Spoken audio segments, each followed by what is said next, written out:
Yeah, I did a mock draft. As in, I'm gonna mock whoever the Browns draft. Make fun of them. This week's episode of Pittsburgh Dad is brought to you by Cohen Markets. You want my mock draft? Here it is. Round 1, Troy Polamalu, 2003. Round 2, Mean Joe Greene, 1969. Round 3, Rod Woodson, 1987.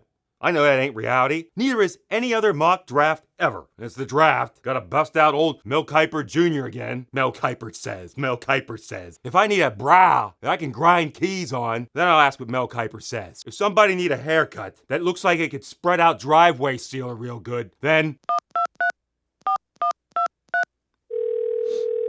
yeah, transfer me to Mel Kiper says. Yeah, I'll hold.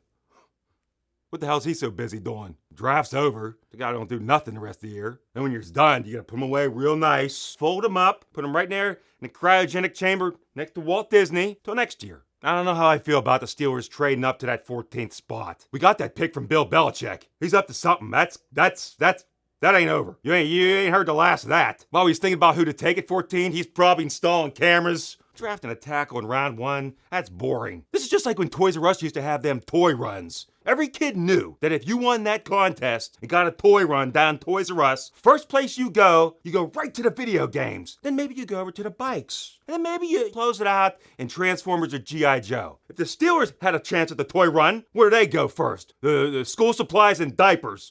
Boring. I don't like that the Jonas Brothers was on TV while they was drafting Broderick Jones. I don't need none of that Jonas juju rubbing off on Broderick. All of a sudden, he don't want to wear his uniform. He comes to practice with tight suit, V-neck down to his knees. Well, he can't wear a helmet because all day long he wants to make a face like this.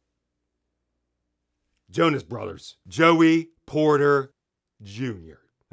Phenomenal pick. Peasy's kid? I says, we'll know if you're really a Porter is if you could tick off the Bengals enough so we get an automatic playoff win. That... and or you get shot in Denver. Got Matthew Broderick Jones, PZ 2.0, got that Keanu Neal, now we got Keanu Benton. All we need is Keanu Reeves, and we'll have the Earth's entire collection of Keanus. And now the Steelers got the Herbig brothers. The only brothers the Steelers ain't signed are the Permane brothers. In the third round, got that Darnell Washington, 6'7", Darnell Matt Washington. From the top of his head, you can see from all downtown there, probably get some nice prom pictures. What do you mean I gotta pay to park? No, I ain't paying to park up there. I tell you, City Pittsburgh just gotta have their hands in everything. Even the top of Darnell's head. Go there and type my license plate number into Peduto's Big Brother machine. I don't need that tracking me. It used to be, all you had to do was rummage around on the floor of your car, get a few nickels to feed the machine. Now I gotta put a routing number in there to park. The other day I paid to park down the south side. All of a sudden, I'm funding somebody's Kickstarter for a short film. Getting text message updates? No, I don't need the DVD. What am I gonna even play it on? And how's come we didn't get any of them compensatory picks? What do you mean you only get those for a net loss of personnel changes? Well, how's about all those games last year where we had to have commentary by Chris Collinsworth and Tony Romo? That resulted in a net loss of our soul.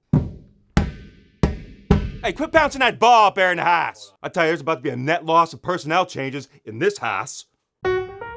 Make sure you use your draft pick to subscribe. Now don't trade the pick to Belichick. Next thing you know, you have all kinds of Patriots video clogging up your feed. Now I don't gotta see a video about what Tom Brady eats.